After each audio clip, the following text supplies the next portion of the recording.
जय हिंद दर्शक मित्रों, श्री एज्युकेशन यूट्यूब चैनल में आप सर्वे मित्रों हार्दिक स्वागत है। मित्रों, लास्ट लेक्चर नी अंदर आपणे कंसिस्टन्सी लिमिट विषे जोयुं हतुं। हवे आज टॉपिक ने आपणे आजे आगळ वधारीए।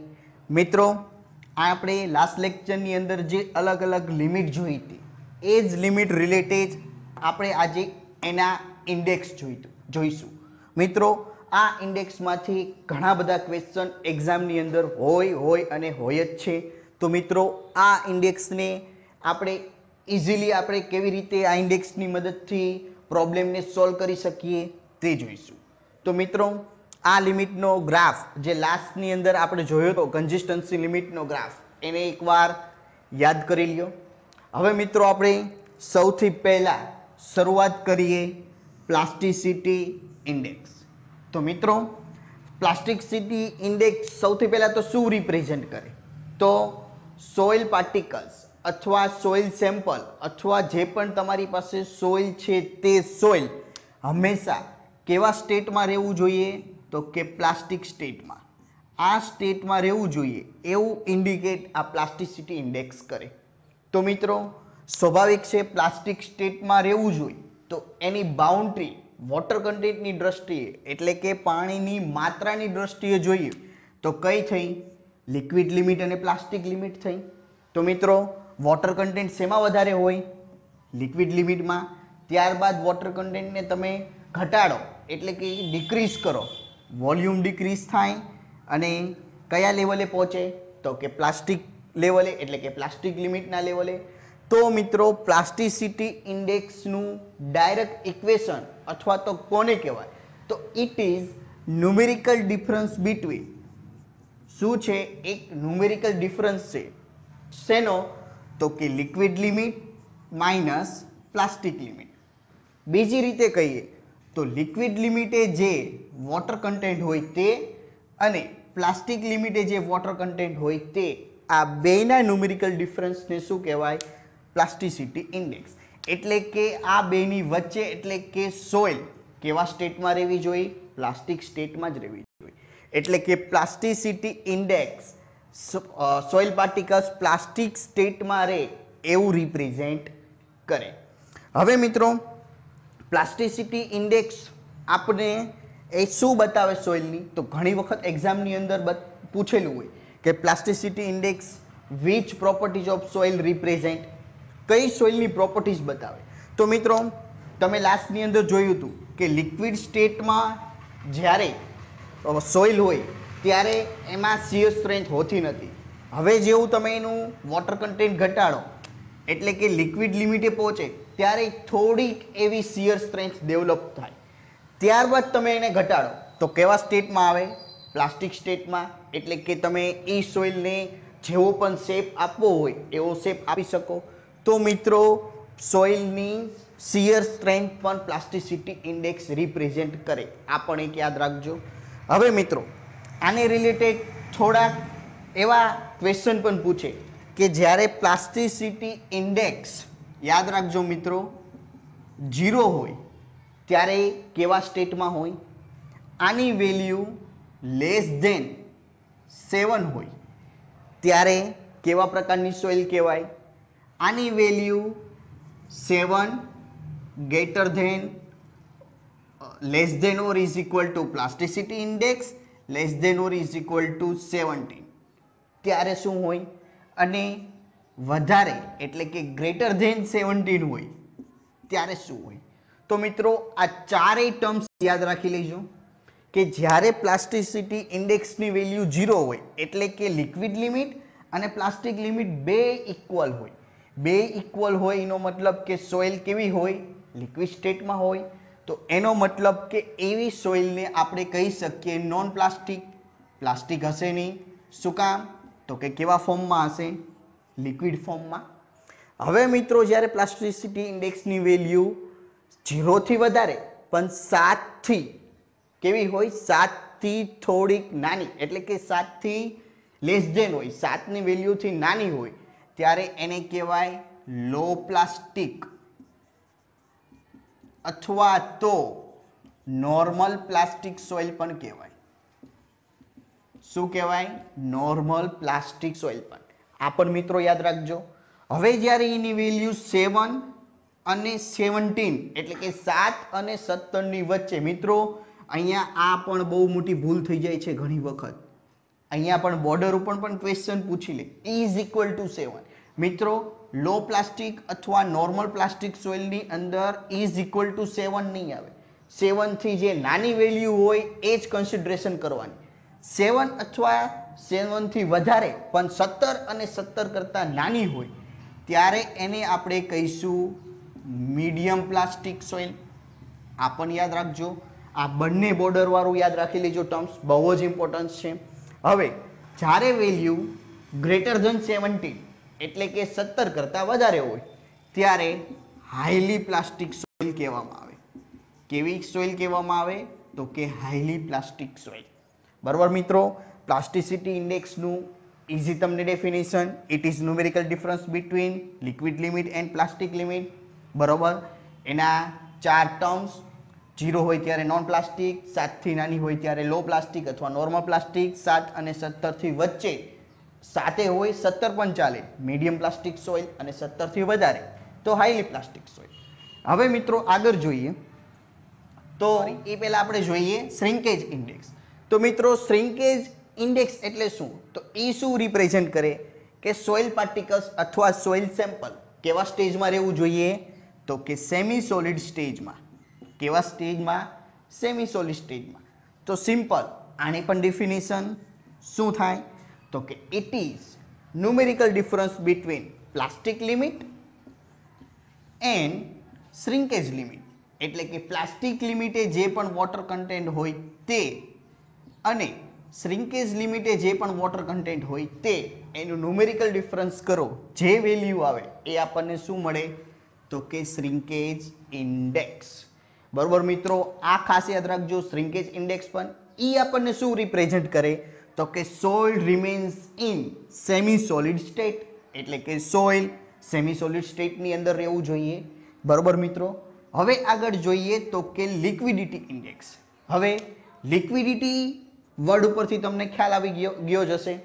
કેવા સ્ટેજમાં રહેવું જોઈએ? લિક્વિડ સ્ટેજમાં.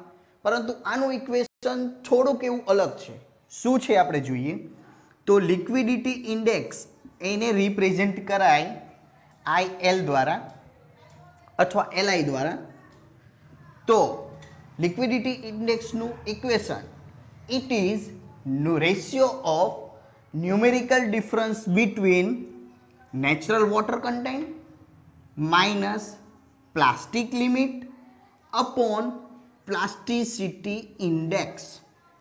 બરોબર મિત્રો, એટલે કે સોઇલ સેમ્પલ હોય એનું જે નેચરલ વોટર કન્ટેન્ટ હોય, જ્યારે સોઇલ નેચરલની અંદર હોય, ધારો કે જે પોઝિશનમાં હોય એનું જે વોટર કન્ટેન્ટ હોય એમાંથી પ્લાસ્ટિક લિમિટે જે એનું વોટર કન્ટેન્ટ હોય એને બાદ કરો અપોન પ્લાસ્ટિસિટી ઇન્ડેક્સ. એટલે આને અલગ રીતે જોઈએ તો પ્લાસ્ટિસિટી ઇન્ડેક્સ શું છે?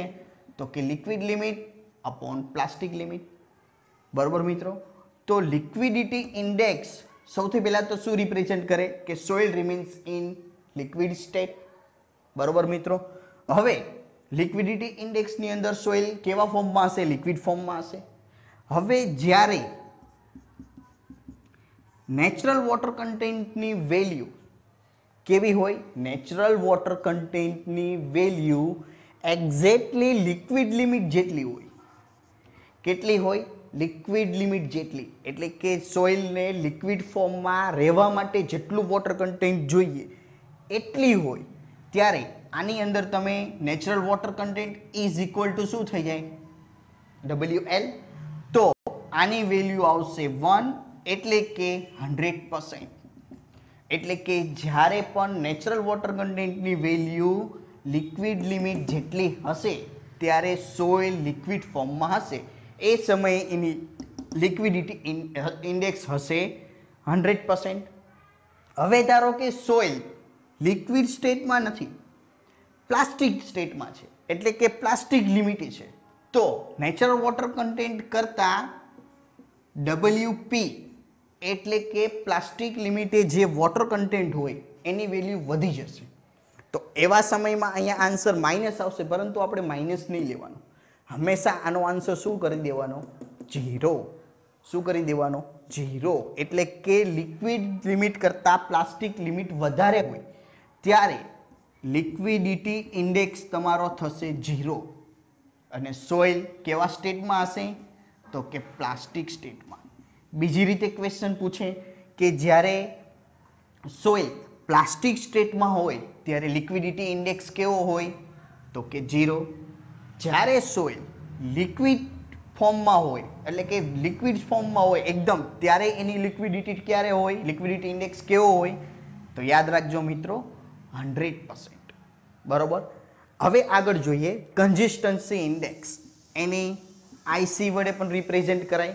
મિત્રો અહીંયા મેં plasticity index, liquidity index, shrinkage index અને કન્સિસ્ટન્સી ઇન્ડેક્સ આને રિપ્રેઝેન્ટ, આને ક્યારેક આઈપી પણ કહેવાય છે, આને આઈએસ પણ કહે છે, આને આઈએલ પણ કહેવાય છે અને આને આઈસી પણ કહેવાય છે. બરોબર મિત્રો, એટલે ધ્યાન રાખજો, ક્યારેક આવું પણ ફેરવી લેવું હોય.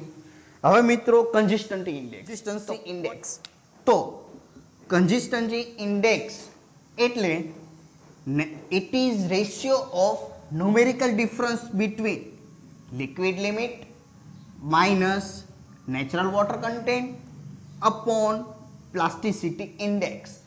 એટલે કે liquid limit minus natural water content upon liquid limit minus plastic limit. આ વેલ્યુ એટલે થાય તમારું કન્સિસ્ટન્સી ઇન્ડેક્સ. હવે મિત્રો આ શું રિપ્રેઝેન્ટ કરે એ ખાસ અગત્યનું ઘણી વખત પૂછાય. તો મિત્રો પ્લાસ્ટિસિટી ઇન્ડેક્સ પ્લાસ્ટિક સ્ટેટમાં, શ્રિંકેજ ઇન્ડેક્સ સેમી સોલિડ સ્ટેટમાં, લિક્વિડિટી ઇન્ડેક્સ લિક્વિડ સ્ટેટમાં અને કન્સિસ્ટન્સી ઇન્ડેક્સ પણ મિત્રો એ પ્લાસ્ટિક સ્ટેટમાં એટલે કે પ્લાસ્ટિક સ્ટેટમાં નહીં પરંતુ સોઇલ કયા લેવલે છે? તો કે પ્લાસ્ટિસિટી લેવલમાં. એટલે કે સોઇલનું વોટર કન્ટેન્ટ કેટલું છે? પ્લાસ્ટિસિટીના વોટર કન્ટેન્ટ જેટલું. એટલે કે consistency index represent soil plasticity. એટલે કે સોઇલની જે પ્લાસ્ટિસિટી હોય એ કન્સિસ્ટન્સી ઇન્ડેક્સ રિપ્રેઝેન્ટ કરે.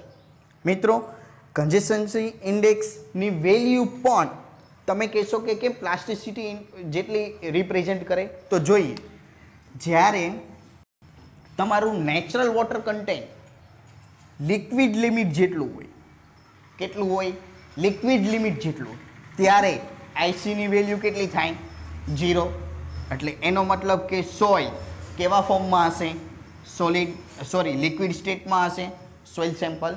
હવે ધારો કે આ નેચરલ વોટર કન્ટેન્ટની વેલ્યુ લિક્વિડ લિમિટ કરતાં ઘટાડીને આપણે ક્યાં કરી નાખ્યું? પ્લાસ્ટિક લિમિટે. એટલે કે જે પ્લાસ્ટિક લિમિટે જે વોટર કન્ટેન્ટ હોય ત્યાં. તો આઈસીની વેલ્યુ શું થાય? અહીંયા થઈ જાય WL માઇનસ WP, એટલે કે ઉપર અને નીચે બે સરખું ટર્મ. તો IC1 એટલે કે 100%. તો એનો મતલબ કે નેચરલ વોટર કન્ટેન્ટ કયા લેવલે લીધું આપણે? પ્લાસ્ટિક લેવલે. તો એનો મતલબ કે સોઇલ કેવા સ્ટેટમાં હશે? પ્લાસ્ટિક સ્ટેટમાં. એનો મતલબ કે સોઇલ કન્સિસ્ટન્સી ઇન્ડેક્સ આ સમયે શું રિપ્રેઝેન્ટ કરશે? તો કે સોઇલની પ્લાસ્ટિસિટી જ્યારે 100% હોય ત્યારે. હવે મિત્રો ઘણી વખત એક્ઝામની અંદર એક અલગ ક્વેશ્ચન પણ પૂછાય ઘણી વખત. તો લિક્વિડિટી ઇન્ડેક્સ અને કન્સિસ્ટન્સી ઇન્ડેક્સ વચ્ચે શું રિલેશન? તો સિમ્પલ મિત્રો, કાંઈ જ નથી. IL plus IC is equal to 1. એટલે કે algebraic sum of liquidity index અને કન્સિસ્ટન્સી ઇન્ડેક્સનો જવાબ શું આવે? 1. શું આવે? 1. તમને થશે કઈ રીતે? તો આ જ ઇક્વેશનનું તમે ન્યુમેરિકલ રીતે બેયનો સરવાળો કરશો, બરોબર, એટલે આનો આન્સર 1 આવી જશે. એ મિત્રો આપણે અહીંયા નથી જોતા, બરોબર. બેયનો તમે સમ કરશો એટલે 1 આવી જશે, બરોબર. એટલે કે ઘણી વખત એક્ઝામની અંદર આ પણ પૂછાય. લિક્વિડિટી ઇન્ડેક્સ અને કન્સિસ્ટન્સી ઇન્ડેક્સનો સરવાળો કેટલો થાય? 1. એક્ઝામની અંદર આની વેલ્યુ આપી દે, આની વેલ્યુ પણ પૂછે, આની વેલ્યુ આપી દે, આની વેલ્યુ પણ પૂછે. કોઈ પણ રીતે ક્વેશ્ચન પૂછી શકે છે. હવે મિત્રો આ 4 ઇન્ડેક્સ જોયા પછી આગળ જોઈએ કયા ઇન્ડેક્સ હજી થોડાક બાકી છે તેને આપણે જોઈએ, બરોબર મિત્રો. હવે મિત્રો આપણે જોઈએ ટફનેસ ઇન્ડેક્સ. તો ટફનેસ ઇન્ડેક્સ શું થાય? તો it is ratio of plasticity index to flow index. તો મિત્રો પ્લાસ્ટિસિટી ઇન્ડેક્સ તો આપણે જોયું. આ ફ્લો ઇન્ડેક્સ શું છે તો એને આપણે સૌથી પહેલા સમજી લઈએ. તો ફ્લો ઇન્ડેક્સ શું છે? તો કે ફ્લો ઇન્ડેક્સની definition ratio of numerical difference between natural water content to log 10 ratio of number of બ્લોસ.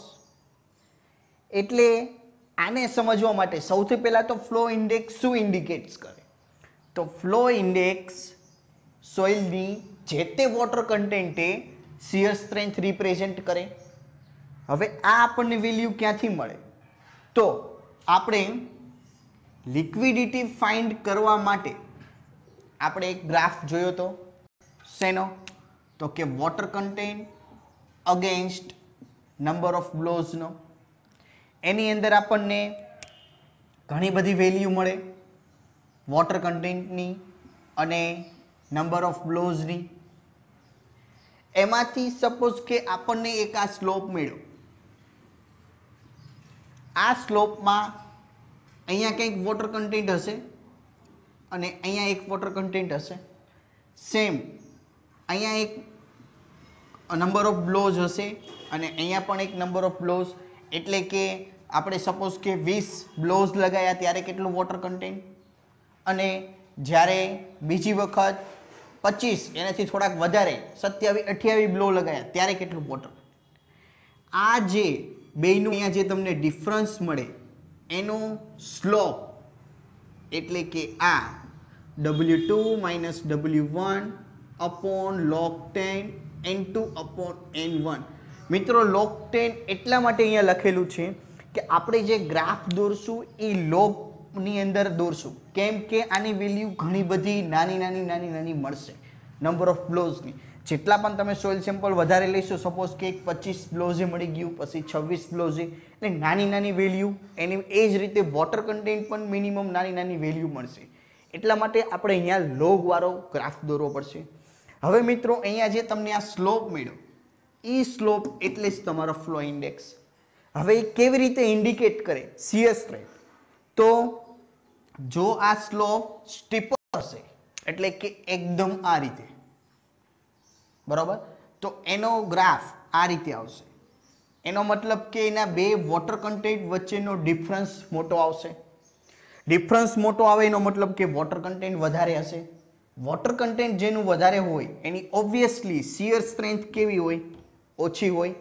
તો સિમ્પલ ગ્રાફ ઉપરથી આપણને ખ્યાલ આવી જાય કે સ્ટીપર સ્લોપ હોય, બરોબર, સ્ટીપર સ્લોપ હોય એની જે તે વોટર કન્ટેન્ટે શિયર સ્ટ્રેન્થ ફ્લેટર સ્લોપ કરતા એટલે કે થોડોક એની કરતાં ઓછો સ્ટીપ હોય અથવા ફ્લેટ હોય એની શિયર સ્ટ્રેન્થ કરતાં કેવી હોય? ઓછી હોય. તો એક્ઝામની અંદર આવો પણ ક્વેશ્ચન પૂછાય, સ્ટીપર સ્લોપની શિયર સ્ટ્રેન્થ ફ્લેટર સ્લોપ કરતાં કેવી હોય? ઓછી હોય કે વધારે?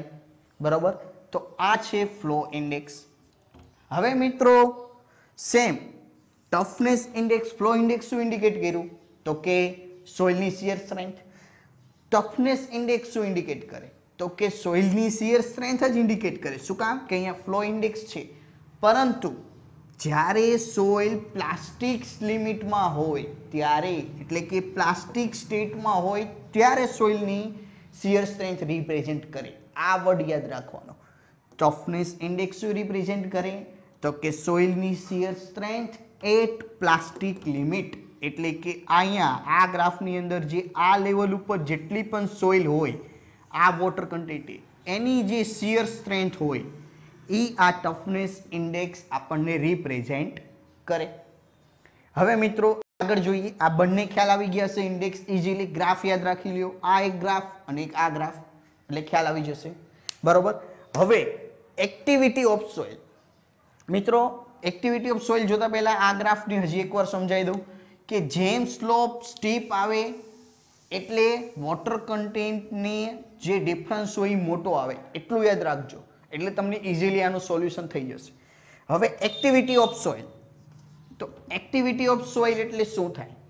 તો એ પણ plasticity index to clay fraction, એટલે એફ નો મતલબ થાય છે ક્લે ઓફ ફ્રેક્શન. હવે તમને એમ થશે કે આ શું છે?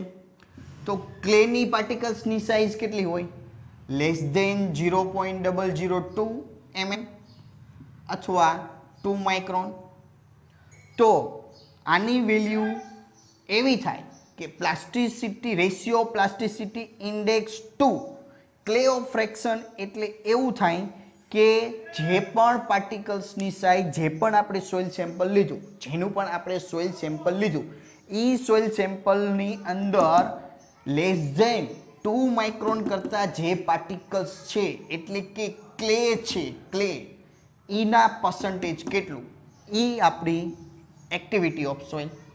હવે મિત્રો આની અંદર ક્લે હોય તો ઓબ્વિયસલી શિયર સ્ટ્રેન્થ હશે, બરોબર. તો એક્ટિવિટી ઓફ સોઇલ શેના માટે હોય? ખાસ યાદ રાખજો, કેવી સોઇલ માટે હોય? તો કે ક્લે ટાઈપની સોઇલ માટે હોય. હવે આને રિલેટેડ પણ 3-4 ક્વેશ્ચન હોય છે કે જ્યારે એક્ટિવિટીની વેલ્યુ, યાદ રાખજો મિત્રો, લેસ ધેન 0.75 હોય ત્યારે આને કહેવાય ઇનએક્ટિવ, એટલે કે કોઈ પણ જાતની એક્ટિવિટી બતાવે નહીં. શું કામ? તો કે વેલ્યુ આની 0.75 એક કરતાં નાની, એટલે કે ક્લેની પ્રમાણ વધારે હશે. ક્લેનું પ્રમાણ વધારે હશે એટલે વોટરને એબ્ઝોર્બ પણ વધારે કરી લેશે, એટલા માટે. હવે ધારો કે આની વેલ્યુ 0.75 થી લઈ 1.25 ની હોય તો નોર્મલ એક્ટિવ, બરોબર. અને 1.25 કરતાં વધારે હોય એટલે કે ગ્રેટર ધેન 1.25 એટલે એને કહીશું આપણે હાઈલી એક્ટિવ સોઇલ. કેવી સોઇલ કહીશું? Highly active soil. તો આ ત્રણેય યાદ રાખી લેજો. Less than 0.75, between 0.75 to 1.25 and greater than 1.25, બરોબર. હવે જોઈએ આપણે સેન્સિટિવિટી. મિત્રો આ બંનેની અંદર બહુ કન્ફ્યુઝન થાય છે, તો શું યાદ રાખવાનું? એક્ટિવિટી માટે ભૂલી જાઓ, સેન્સિટિવિટી એટલે શું એ યાદ કરાવું. એટલે શું કહેવાય? તો કે ratio of unconfined compressive strength of undisturbed soil sample to unconfined compressive strength of remolded soil sample. એટલે કે બે સોઇલ સેમ્પલ છે, બરોબર. એની અનકન્ફાઇન્ડ શિયર સ્ટ્રેન્થ લેવાની, પણ કેવી? તો કે એક સોઇલ સેમ્પલને અનડિસ્ટર્બ કર્યા વગરનું સોઇલ સેમ્પલ જે હોય એની, અને બીજી એવી કે જે ઈ સોઇલ સેમ્પલને તમે રિમોલ્ડેડ કરી નાખો, એને ડિસ્ટર્બ કરી નાખો, પછી જે શિયર સ્ટ્રેન્થ મળે એ બંનેનો રેશિયો લો એટલે તમને શું મળે? સેન્સિટિવિટી, બરોબર મિત્રો. હવે આ બંનેની અંદર કન્ફ્યુઝન માટે એસ એટલે સેન્સિટિવિટી અને એના માટે યાદ રાખવાનું શિયર સ્ટ્રેન્થ, એટલે કે જેની અંદર પણ બે શિયર સ્ટ્રેન્થનો રેશિયો હોય એવું પૂછેલું હોય ત્યારે આવે સેન્સિટિવિટી, અને plasticity index to clay of fraction હોય ત્યારે આવે એક્ટિવિટી. એટલે તમારે આ બેની અંદર કન્ફ્યુઝન ના થાય એટલે સેન્સિટિવિટી ઉપરથી યાદ રાખવાનું શિયર સ્ટ્રેન્થ, બરાબર. Unconfined compression strength of undisturb soil sample to unconfined compressive strength of remoulded soil sample, બરાબર. આ 8 ઇન્ડેક્સ એક્ઝામની દ્રષ્ટિએ ખૂબ જ ઉપયોગી છે. આગળ 4 જોઈએ એ ઇન્ડેક્સ, પછીના 4 આ. હવે મિત્રો આ ફક્ત ને ફક્ત 8 ઇન્ડેક્સની અંદર 4-5 જ એવું હોય છે જેને આપણે ઇક્વેશન યાદ રાખવાની જરૂર છે. બાકી બધાના ઇક્વેશન સિમ્પલી આ 2-3 ગ્રાફ ઉપરથી આપણને મળી જાય છે, બરોબર મિત્રો. તો આના ગ્રાફને સમજવાની ટ્રાય કરો, ગ્રાફ ઉપરથી એની લિક્વિડ લિમિટ, અલગ અલગ લિમિટ જોવો, પછી એના ઇન્ડેક્સ સોલ્વ કરો અને આના રિલેટેડ મેક્સિમમ પ્રોબ્લેમ સોલ્વ કરો, બરોબર મિત્રો. હવે આજનો આ ટોપિક કન્સિસ્ટન્સી લિમિટ પૂરો થાય છે. લાસ્ટ લેક્ચરની અંદર જે સ્ટડી કર્યું એ અને આજે જે જોયું એના રિલેટેડ ક્વેશ્ચન આપણે આગળ હવે નેક્સ્ટ સ્લાઇડની અંદર જોઈએ. ત્યારબાદ ટેસ્ટ ક્વેશ્ચન આપીશ. તે ટેસ્ટ ક્વેશ્ચન આપણે નેક્સ્ટ લેક્ચરની અંદર ડિસ્કસ કરીશું. તો મિત્રો આ ટોપિક રિલેટેડ આજે જો હું ક્વેશ્ચન કરાવું એને ધ્યાનથી જુઓ. ત્યારબાદ આના રિલેટેડ જેટલા પણ તમને પ્રોબ્લેમ્સ મળે એ બધાને જાતે સોલ્વ કરીને પ્રેક્ટિસ કરો. કોઈ પણ કન્ફ્યુઝન હોય તો તમે નીચે કોમેન્ટ બોક્સની અંદર પૂછી શકો છો. ચોક્કસપણે જવાબ આપવાનો પ્રયત્ન કરીશ. બરાબર મિત્રો, હવે જોઈએ આના ક્વેશ્ચન. મિત્રો આ ટોપિક રિલેટેડ હવે આપણે ક્વેશ્ચન જોઈએ. તો સૌથી પહેલો question, at shrinkage limit the degree of saturation is, એટલે કે આપણને શ્રિંકેજ લિમિટે ડિગ્રી ઓફ સેચ્યુરેશન કેટલું થાય એવું પૂછેલું છે. તો મિત્રો સૌથી પહેલાં તો ડિગ્રી ઓફ સેચ્યુરેશન એટલે શું? તો કે SR ઇઝ ઇક્વલ ટુ, મેં તમને ઇન્ડેક્સ પ્રોપર્ટી ઓફ સોઇલ વિશે સમજાવ્યું હતું. તો કે ratio of volume of voids to volume of water, એને કહેવાય ડિગ્રી ઓફ સેચ્યુરેશન. તો શ્રિંકેજ લિમિટે કેટલું થાય એવું પૂછેલું છે. તો મિત્રો સૌથી પહેલાં તો આપણને જ્યારે આ ટોપિકમાંથી ક્વેશ્ચન પૂછે તો એનો ગ્રાફ ફટાફટ યાદ આવી જવો જોઈએ કે આવી રીતનું એક આ લિક્વિડ લિમિટ, અહીંયા પ્લાસ્ટિક લિમિટ અને અહીંયા શ્રિંકેજ લિમિટ. હવે મિત્રો આપણને પૂછેલું છે કે આ પોઈન્ટે એટલે કે શ્રિંકેજ લિમિટે ડિગ્રી ઓફ સેચ્યુરેશન કેટલું થાય. તો સૌથી પહેલાં તો શ્રિંકેજ લિમિટે વોટર કન્ટેન્ટ કેટલું હોય? તો મિત્રો સૌથી પહેલાં જ્યારે લિક્વિડ સ્ટેજ પહેલાં લિક્વિડ ફોર્મમાં હોય સોઇલ ત્યારે એનું વોટર કન્ટેન્ટ કેવું હોય? ખૂબ વધારે હોય. ડિક્રીઝ કરો એટલે પ્લાસ્ટિક સ્ટેટમાં આવે, એથી ડિક્રીઝ કરો એટલે સેમી સોલિડ સ્ટેટમાં આવે. હવે વળી પાછું ડિક્રીઝ કરો વોટર કન્ટેન્ટને તો એના જે સોઇલ સેમ્પલ હોય એના વોલ્યુમમાં કોઈ ચેન્જ ન થાય. શેની અંદર? વોલ્યુમની અંદર. અને એટલું વોટર કન્ટેન્ટ એની અંદર હોય કે જેટલું પણ પાણી રહેવું જોઈએ એટલું રહે. એ પછી તમે એની અંદર ડિક્રીઝ કરો તો એના વોલ્યુમમાં ચેન્જ ન આવે. એનો મતલબ કે એ સમયે એનું વોટર કન્ટેન્ટ કેવું હશે? 100%. એના જે આખા સોઇલ પાર્ટિકલ્સ ગોઠવાયેલા હશે એની વચ્ચે જે જગ્યા હશે એ બધી જ જગ્યામાં શું ભરાઈ ગયું હશે? વોટર. એટલે કે એર બિલકુલ નહીં હોય. બરાબર. અને એ સમયે વોટર કેટલું હશે? વોટર કન્ટેન્ટ તો કે 100, એટલે કે 100% હશે. એટલે કે જેટલું પણ એ સોઇલ સેમ્પલની અંદર સમાઈ શકે એટલું વોટર હશે. હવે મિત્રો ડિગ્રી ઓફ સેચ્યુરેશન એટલે વોલ્યુમ ઓફ વોઇડ્સ. તો અહીંયા એર નહીં હોય. શું કામ? તો કે જે પણ સોઇલના પાર્ટિકલ્સ વચ્ચે જગ્યા હતી શેનાથી ભરાઈ ગઈ છે? વોટર કન્ટેન્ટથી. બરાબર. સૌથી પહેલાં વધારે વોટર કન્ટેન્ટ હતું, પછી ડિક્રીઝ કરતાં કરતાં એવા લેવલે લાયા કે બધું જ જેટલું સોઇલના પાર્ટિકલ્સની જગ્યા વચ્ચે પાણી હોય એટલું ભરાઈ જાય. તો એમનો મતલબ કે વોલ્યુમ ઓફ વોટર અને વોલ્યુમ ઓફ વોઇડ્સ બે ઇક્વલ થશે. શું કામ? તો કે એરના વોઇડ્સ તો હશે જ નહીં, ફક્ત ને ફક્ત વોઇડ્સ શેના હશે? વોટરના. એટલે આ બંને ઇક્વલ થઈ ગયું. હવે મિત્રો આ બંને ઇક્વલ થઈ ગયું એનો મતલબ એસઆરની વેલ્યુ કેવી આવશે? 1 આવશે. કેવી આવશે? 1. એટલે કે શ્રિંકેજ લિમિટે ડિગ્રી ઓફ સેચ્યુરેશન પર્સન્ટેજમાં ગણીએ તો કેવું હશે? 100%. કેવું હશે મિત્રો? 100%. આ એક યાદ રાખજો.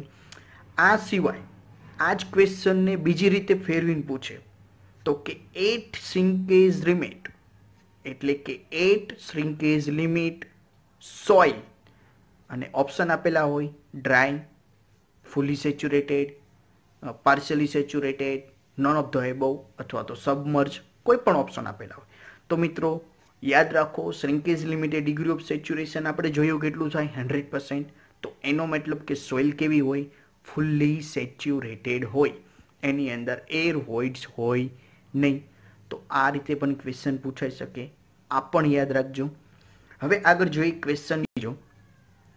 તો કે flat flow curve indicates soil of option આપેલા છે લો શિયર સ્ટ્રેન્થ, હાઈ કમ્પ્રેસિબિલિટી, લો કમ્પ્રેસિબિલિટી અને હાઈ શિયર સ્ટ્રેન્થ. તો સૌથી પહેલાં તો મિત્રો ફ્લેટ ફ્લો કર્વ શું છે? તો એની પહેલાં ફ્લેટ ફ્લો શું છે તો એ આપણે જોયું હતું W1 minus W2 upon log 10 N2 upon N1 આવું કંઈક હતું, બરાબર મિત્રો. તો ફ્લેટ ફ્લો કર્વ શું ઇન્ડિકેટ્સ કરે એ મેં તમને ત્યારે કીધું હતું કે શું ઇન્ડિકેટ્સ કરે કે અલગ અલગ વોટર કન્ટેન્ટે સોઇલની શિયર સ્ટ્રેન્થ કેટલી, બરાબર. તો સૌથી પહેલાં તો શું ઇન્ડિકેટ કરે? Shear strength. તો એનો મતલબ કે આની અંદર ઓપ્શન બી અને સી બિલકુલ નહીં આવે. હવે આપણે આનો ગ્રાફ જોઈએ તો આની અંદર એનો ગ્રાફ તમે દોરો તો જ્યારે એનો ગ્રાફ દોરો એ ગ્રાફની અંદર અહીંયા વોટર કન્ટેન્ટ હશે બે, સપોઝ કે W1 W2 અને અહીંયા number of blows N1 N2. હવે આ સમયે તમે આનો ગ્રાફ દોરો અને જે કર્વ મળે એ એમ કીધું કે ફ્લેટ કર્વ હોય. ફ્લેટ કર્વ હોય એટલે એનો મતલબ કે એના બે વોટર કન્ટેન્ટનો ડિફરન્સ કેવો આવશે? સ્મોલ અથવા તો 0 અથવા તો નાનો, બરાબર. એટલે કે એમાં વોટરની રેન્જનું પ્રમાણ કેવું છે? સાવ ઓછું. જો એ સ્ટીપર સ્લોપ હોય, મેં તમને ત્યારે પણ કીધું હતું સ્ટીપર સ્લોપ હોય ત્યારે એના વોટર કન્ટેન્ટનો ગેપ કેવો આવે? વધારે. તો વોટર વધારે હોય તો શિયર સ્ટ્રેન્થ કેવી થાય? ઓબ્વિયસલી ઓછી થવાની. વોટર કન્ટેન્ટનો ગેપ ઓછો હોય તો એની શિયર સ્ટ્રેન્થ કેવી થવાની? વધારે. હવે મેક્સિમમ વોટર કન્ટેન્ટની રેન્જ ક્યારે ઓછી થાય? તો કે એકદમ સોઇલ કેવો હોય? ફ્લેટ. એટલે કે W1 અને W2 બે કેવા હોય? ઇક્વલ. ફ્લેટ ફ્લો કરવો હોય ત્યારે. તો એનો મતલબ કે ફ્લેટ ફ્લો હોય એટલે કે ફ્લેટ લાઈન હોય આ કર્વની અંદર ત્યારે શિયર સ્ટ્રેન્થ એની કેવી થાય? હાઈ. અને એકદમ સ્ટીપ હોય એટલે કે એકદમ વર્ટિકલ હોય ત્યારે કેવી થાય? એની લો, બરોબર મિત્રો. તો ઓપ્શન જોવાની અંદર તો શિયર સ્ટ્રેન્થ વાળી કમ્પ્રેસિબિલિટી વાળા તો બંને આન્સર નીકળી જશે, ઓપ્શન બી અને ડી. સી. હવે option A low shear strength. તો યાદ રાખજો જ્યારે એનું કર્વ એકદમ વર્ટિકલ હોય અથવા તો એવું કીધું હોય કે સ્ટીપ હોય ત્યારે લો શિયર સ્ટ્રેન્થ આવશે. અને જ્યારે એમ કીધું હોય કે સ્ટીપ કરતાં થોડોક ઓછો અથવા તો ફ્લેટ હોય તો ત્યારે એની શિયર સ્ટ્રેન્થ કેવી ઇન્ડિકેટ કરશે? High shear strength. એટલે કે આ ક્વેશ્ચનનો સાચો જવાબ આવશે ઓપ્શન ડી, બરાબર મિત્રો. આના જ ક્વેશ્ચન બીજી રીતે પૂછી શકે. ફ્લેટ ફ્લો કર્વ ઇન્ડિકેટ્સ, એમાં હોય શિયર સ્ટ્રેન્થ હોય, કમ્પ્રેસિબિલિટી હોય, પરમિબિલિટી હોય, આવા અલગ અલગ ઓપ્શન આપેલા હોય. તારે યાદ રાખજો કે અલગ અલગ વોટર કન્ટેન્ટે સોઇલની shear strength flat flow curve indicate કરે, બરાબર મિત્રો. હવે આગળ જોઈએ તો કે question 3, plastic limit is found by. મિત્રો આની અંદર બહુ બધા ભૂલ કરીને આવે છે. ઓપ્શન જોઈએ વારાફરતી. તો કે કાસગ્રાન્ડ ટેસ્ટ. તો મિત્રો આપણે યાદ છે લિક્વિડ લિમિટ ફાઇન્ડ કરવા માટે કાસગ્રાન્ડે એપરેટસનો યુઝ કર્યો હતો. તો એનો મતલબ કાસગ્રાન્ડે ટેસ્ટ શેના માટે થઈ? તો કે લિક્વિડ લિમિટ માટે. હવે પ્લાસ્ટિક સ્ટેટ આની અંદર બહુ ભૂલ કરે. પ્લાસ્ટિક લિમિટ પૂછેલું એટલે મિત્રો શું ઓપ્શન આપણે દિમાગમાં આવે કે પ્લાસ્ટિક ટેસ્ટ હશે. પરંતુ મિત્રો આવી કોઈ જ ટેસ્ટ આપણે પરફોર્મ કરવામાં આવતી નથી પ્લાસ્ટિક લિમિટ માટે, એટલે ઓપ્શન બી નહીં આવે. આ યાદ રાખજો. શ્રિંકેજ ટેસ્ટ શ્રિંકેજ લિમિટ માટે આવે એટલા માટે સી પણ નહીં આવે. હવે થ્રેડ ટેસ્ટ. તો મિત્રો પ્લાસ્ટિક લિમિટ ફાઇન્ડ કરવા માટે આપણે જોયું હતું કે એક ગ્લાસની પ્લેટ લેવાની, સોઇલ પેસ્ટ બનાવી અને એને થ્રેડ બનાવવાનો, એટલે કે નાનું નાનું આકારમાં એને આપતું જવાનું. 3 mm સુધીનો થ્રેડ ના થાય, ડિફોર્મેશન વિધાઉટ ડિફોર્મેશન 3 mm નો થ્રેડ ના થાય ત્યાં સુધી એને વણવાની, એટલે કે એનો થ્રેડ બનાવવાનો. એટલા માટે મિત્રો આનો સાચો જવાબ આવશે ઓપ્શન ડી, થ્રેડ ટેસ્ટ, બરાબર મિત્રો. યાદ રાખજો આની અંદર પ્લાસ્ટિક સ્ટેટ એવો આન્સર લખીને આવતા નહીં, બરાબર મિત્રો. આજના લેક્ચરની અંદર આપણે આટલું જોઈશું. હવે મિત્રો ટેસ્ટ ક્વેશ્ચનને ધ્યાનથી જોઈ લઉં. આ બંને ટેસ્ટ ક્વેશ્ચનને ધ્યાનથી વાંચો, એના ઓપ્શન જુઓ, ઓપ્શન વાઇઝ ક્વેશ્ચનને આન્સર આપવાની ટ્રાય કરો, એટલે એમાંથી 4-5 બીજા ઓપ્શન ક્લિયર થઈ જશે, ક્વેશ્ચન ક્લિયર થઈ જશે. તો મિત્રો આજના આ લેક્ચરમાં આટલું જ. હવે આપણે નેક્સ્ટ લેક્ચરની અંદર નવા ટોપિક સાથે મળીશું. બરાબર? જો તમને મને મારો આ વિડીયો ગમે, ક્વેશ્ચન સોલ્વ કરાવવાની ટ્રીક તમને ગમતી હોય તો વિડીયોને લાઇક કરો, શેર કરો, કોમેન્ટ કરો અને આવા જ વિડીયો અને આવા જ કોન્સેપ્ટ તૈયાર કરવા માટે મારી યુટ્યુબ ચેનલને સબસ્ક્રાઈબ કરી લ્યો. હવે મિત્રો આપણે મળીશું નેક્સ્ટ લેક્ચરની અંદર. જય હિન્દ.